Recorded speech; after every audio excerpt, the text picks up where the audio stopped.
Hi, everyone. This is Hannah with the Ally Center at LBC. Welcome back to the Ally Advantage, where support meets strategy and students thrive. In our podcast, we focus on building confidence, clarity, and skills you can use as an online student. Joining us today from our online team are myself, Kristen Dr. McClenton. and Mariah. Glad to be back. Today, we'll be diving into a topic that every student has wrestled with at some point, creating an ideal study and schoolwork space. So, we all know that our environments are important to how we get work done, the timing of getting work done, and we want to make sure that we feel confident, have a clear mind, and a clear path forward to accomplish what it is we set out to accomplish. So, whether you're studying at a kitchen table after the kids are in bed, squeezing in reading between work shifts, or carving out a quiet corner in a busy home, your environment is a critical piece of your learning experience. And all of us here on the podcast can attest to that. Our goal Mhm. is to help you build a study space that works for your life, your schedule, and your calling. Not a Mm. Pinterest perfect desk, but a space that supports deep learning, spiritual formation, and academic success. So, let's start by talking about our earliest study spaces, whether during our undergraduate degrees or even before that. What did it look like, and how did it shape your study habits? Well, I'll start off. So whenever I was in high school and earlier, so I was homeschooled, and we did perhaps the classic homeschool thing of we did most of our work at the kitchen table. We didn't have like a separate classroom. The it was just the table. Mhm. And so that I do think was formative for how I was just sort of like, okay, well, you just sort of make do with whatever's there because that's what we did. We just made do with having the space that we had available. Now, whenever I was in college, specifically whenever I was doing undergraduate work, I had the blessing of being in person at LBC. And so we had the beautiful TLC, the Take Learning Commons, where there were oodles and noodles of study spaces available. And I could literally pop into a study room and get my work done, which was fabulous. And it was during that time that I realized that I actually do flourish being away from my normal environments where I'm like, okay, well, if I was in my dorm room, I would get distracted with my bed, distracted with my roommates or my hallmates. And being in a set apart space was really helpful for me to the point where if there wasn't space available at the TLC, then sometimes I would actually take my stuff, get in my car, and I would drive to Giant. Why Giant? Because it was open 24/7 and I could sit there in their little cafe and get work done. But definitely in those early years, I was able to make do with what I had, but found that I flourished really well if I had that set apart space.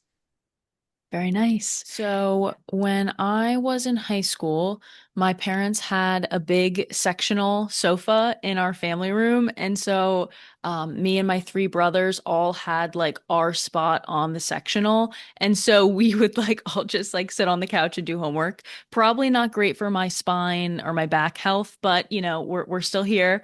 And then, when I was in undergrad, I started in like my freshman and sophomore year, I did a lot of homework in my dorm room, but similar to what Mariah shared, I just found just getting distracted. I'd, kind of procrastinate and like do some things, or I'd want to take a nap.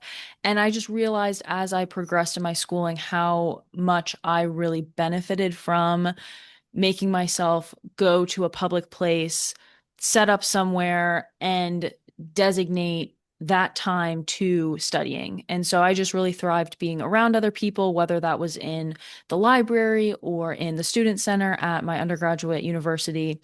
I really benefited from being around people. I will say, when I was working on my senior capstone, I actually had the opportunity to reserve my own research carrel in our library. And so it was kind of cool. Like for the semester, it was like I had a research little space that was just mine. I had a key to it and it was like my space. Wow. So that was like really fun. It was like very, I don't want to say prestigious, but like you had to like apply for it in advance and like get it reserved, and a lot of times they wouldn't approve you like back to back semesters, so it was like kind of selective. There were only so many, and so it was fun. Me and a few of my other friends had them, and we were all like in a row. And so that was really fun. And then in graduate school, I did a lot of my work at home, but I think at that point I had developed just better discipline and routines to get work done, even not being in a public space. All right, how about you, Dr. McClenton? I'm remembering back early days, and let's go back to high school. And what I remember is I specifically remember sitting in the dining room and working on the dining room table. And the reason, one of the things is it was like kind of the perfect space because, and this is really dating me, we had a bookcase, and inside the bookcase were the World Book Encyclopedias. And they were these large from A to Z. I mean, you were doing something if you had the World Book Encyclopedias. And they said in that case, on top of that was a fish tank with guppies and goldfish. And that was just the room. That was the room that you settled in. And I was always up the latest in that space doing my homework. Okay. So it that in my mind, I never did something in my bedroom as it related to studying. Studying said that you came downstairs, you sat at the dining room table, and you spread out. When I went to college, obviously you've got the benefit of your dorm room. And it's interesting because we had a study time. And at the study time in the dorm, from I think the hours were like 7 to 10, that was study time. So it had to be really quiet. So sometimes that was the place to actually sit and go and study. Uh, I also worked for the library.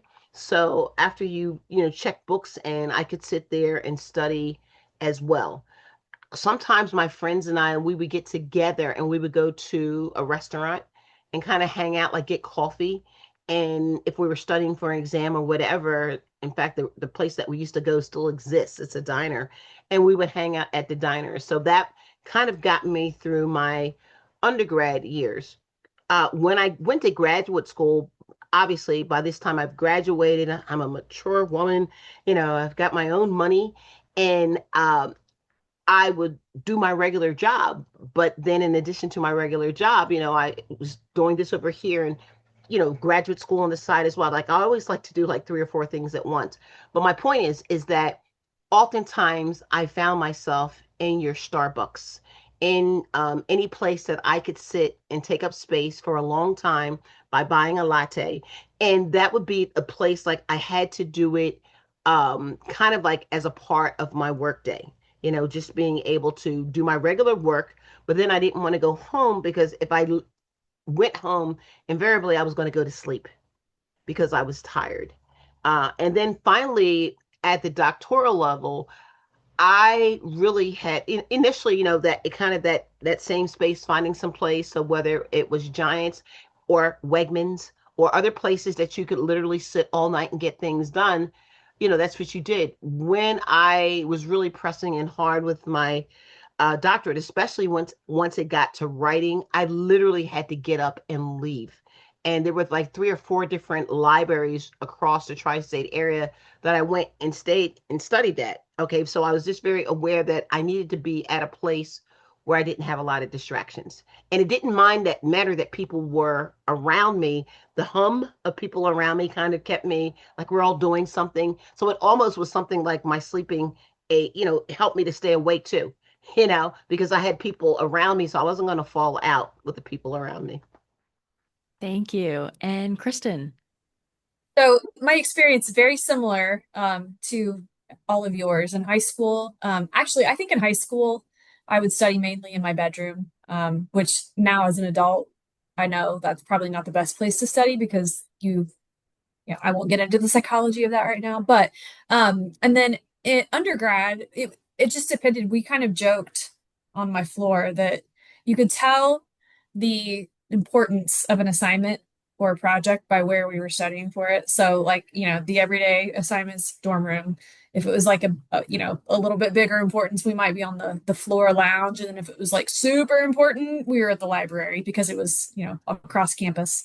And then my grad school, by that time I was married and we didn't have any kids yet. And I did a 2 year online graduate program and did not have a computer or the internet. So I went to my mother-in-law's. And at the time, I was like, this is such a drag. Why did I do this? But now looking back, that was probably the best situation because, as a newly married, newlywed, it got me out of the house and got that distraction of, having a new home and a new husband and you know, establishing new routines. It got me away from that so that I would actually focus on my schoolwork for, 2 or 3 hour chunks at a time. So I don't advise doing an online program now, not having the internet or a computer, but we made it work. Thanks, Kristen. All right. And now, today, what does your study and workspace look like? Kristen, do you want to start us off? Sure. So I don't have a designated office per se, but I do have a designated area in my home. We call it the staircase. It's kind of like I'm tucked into a little corner beside our stairs. And that's kind of what works best for me now. Again, as a mother, I have 3 girls, they're teenagers.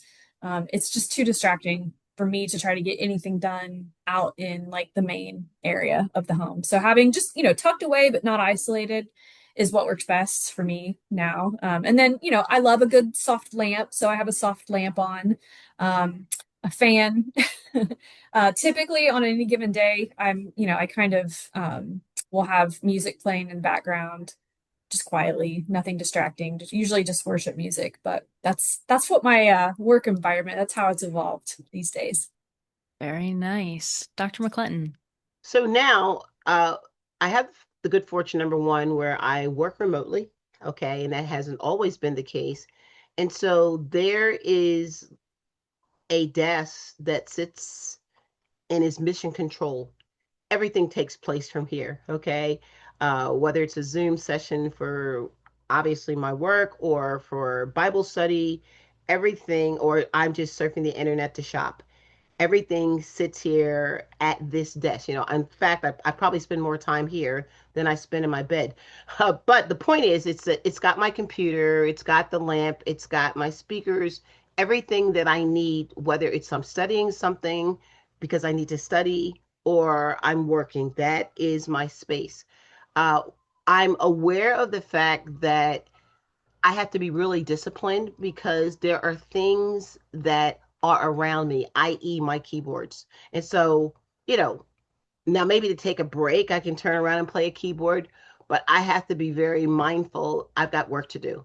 And so there are things, as I said, that are distracting. Like my phone is in close proximity, but my phone stays turned over. And so it's like you're in that space, but now I find myself having to superimpose discipline, you know, just to stay the course. Because as I said, there are a lot of things that could get you distracted, but I really try to stay very connected to the tasks at hand. Excellent. I'll add in that I have a few different places in my house. So I also work remotely. And so I will kind of migrate around my house depending on sometimes like the natural lighting or just like where I'm wanting to work that day, whether it's like the dining room table or a desk, or I also have a walking pad and like a standing desk area. So I really enjoy getting some steps in if I can while I'm working. And then I also, if I'm writing specifically, I will usually play some like instrumental worship music. But I have this particular playlist that's like jazzy worship instrumental because sometimes other instrumental music makes me kind of sleepy. So I like to keep it lively to stay in the zone. And that is typically how I will work. If I'm feeling really fancy, I'll light a candle, but I don't do that daily. And Mariah, what does your space look like? Well, I will say that having a baby in the house has thrown whatever my workspace had evolved to into a little bit of chaos. Whenever we moved into our house, we actually had a dedicated office space where I was able to, okay, this is where I'll get grading done. This is where I'll work on Bible study stuff. And it was great because I had a whole bunch of desk space where I could spread all of my papers out because I exist in sort of creative chaos where I I like to see everything, and then whenever it's put away, that means I'm done with it. But until I'm done with it, I need to see everything. And my husband, bless him, likes to put things away, and I'm like, but I wasn't. Wait, I'm not done with it yet. And so having a space where I could have all of my papers out was very helpful for me. And then we had a baby, and now the office is the nursery. And so right now, I'm actually in a little bit of a space where I'm trying to figure out I'm reinventing the ideal for this time of my life. And so even right now, I'm actually in a completely separate room. I'm neither in their office nursery nor in the dining room, which is where I often default to if the baby's napping in the nursery, because I was like, well, the baby's about to wake up from a nap. So I know that she's going to move into this other room where she's going to be making noise. And so I literally have my computer balanced on a dresser in another in another room. So in order to do this video, and so for me, I really have to be intentional with creating a distraction-free environment in order to be able to get things done. Technology needs to be focused. Sometimes I'll block certain apps or certain sites so that I can't be distracted whenever I'm working. The baby, of course, is my biggest distraction right now, and she is a necessary distraction. And so sometimes I accept the fact that I'm like, okay, well, I'm going to try to work on this, but if I have to stop and take care of the baby, then that's life right now, full of distractions.